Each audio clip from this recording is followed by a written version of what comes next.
عزیز مصر نے حضرت یوسف کو قید میں ڈال دیا۔ پھر 7 سال بعد ایک انتہائی عجیب و غریب عزیز مصر کے خواب کی تعبیر بتانے پر حضرت یوسف کی رہائی مل گئی۔ عزیز مصر اپنی وفات سے پہلے ہی تمام اختیارات حضرت یوسف علیہ السلام کے ہاتھ کر گیا تھا۔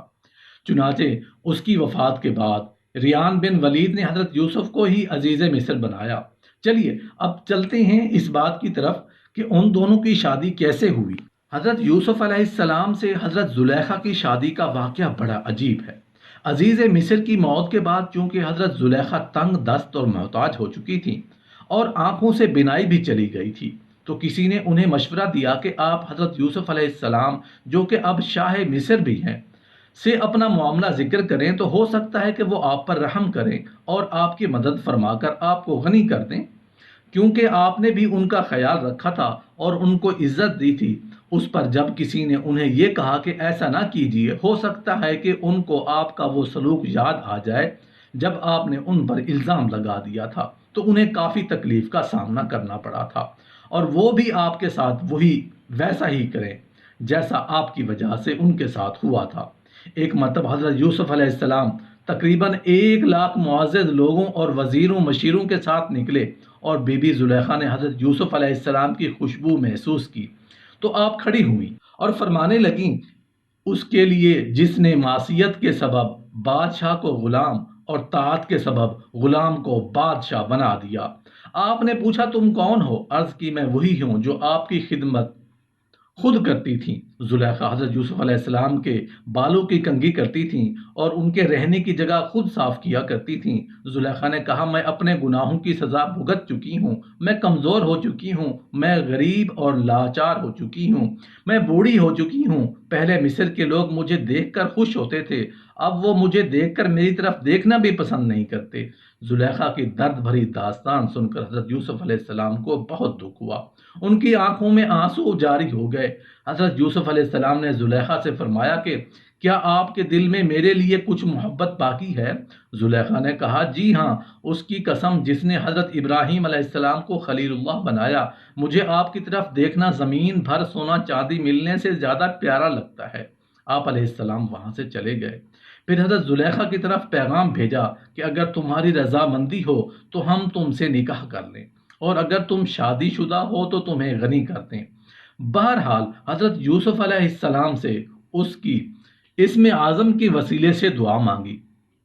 اللہ تعالیٰ نے دعا کو قبول فرمایا اور زلیخا کی جوانی واپس لوٹ آئی، تو آپ ایمان لے آئیں اور حضرت یوسف علیہ السلام کی زوجیت میں شامل ہو گئیں۔ تو زلیخا نے اپنی ساری زندگی اللہ تعالیٰ کی عبادت میں گزار دی۔ جب حضرت یوسف علیہ السلام رات کے وقت زلیخا کو اپنے پاس بلاتے تو زلیخا کہتی میں صبح آؤں گی، اور جب سویرے بلاتے تو زلیخا کہتی میں رات کو آؤں گی۔ وہ اللہ تعالیٰ کی عبادت میں اتنی مصروف ہو گئی تھیں کہ ان کو دن اور رات کی خبر تک نہ ہوتی تھی۔ آخر ایک دن حضرت یوسف علیہ السلام نے فرمایا کہ آپ تو میری محبت میں دیوانی تھیں۔ تو زلیخا نے عرض کی، یہ اس وقت کی بات ہے جب میں محبت کی حقیقت سے آگاہ نہ تھی۔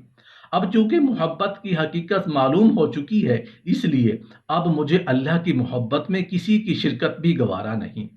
حضرت یوسف علیہ السلام نے فرمایا، مجھے اللہ تعالیٰ نے فرمایا ہے کہ اللہ تعالیٰ مجھ کو آپ کے وطن سے 2 بیٹے عطا فرمائے گا جو دونوں ہی نبی ہوں گے۔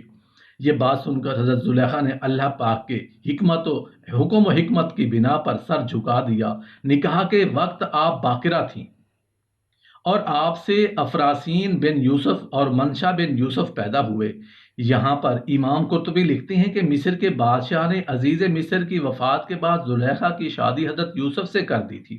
حضرت یوسف نے شادی کی رات حضرت زلیخا سے کہا، کیا اس سے بہتر نہیں جو تم چاہتی تھیں؟ وہ کہنے لگیں، اے یوسف مجھے ملامت نہ کریں، میں حسین و جمیل نازوں میں پلی تھی، اور میرا شوہر بھی ایسا تھا جو عورتوں کے پاس نہیں آتا تھا، یعنی نامرد تھا، اور اللہ نے آپ کو وہ حسن دیا تھا کہ میرا نفس مجھ پر غالب آ گیا تھا۔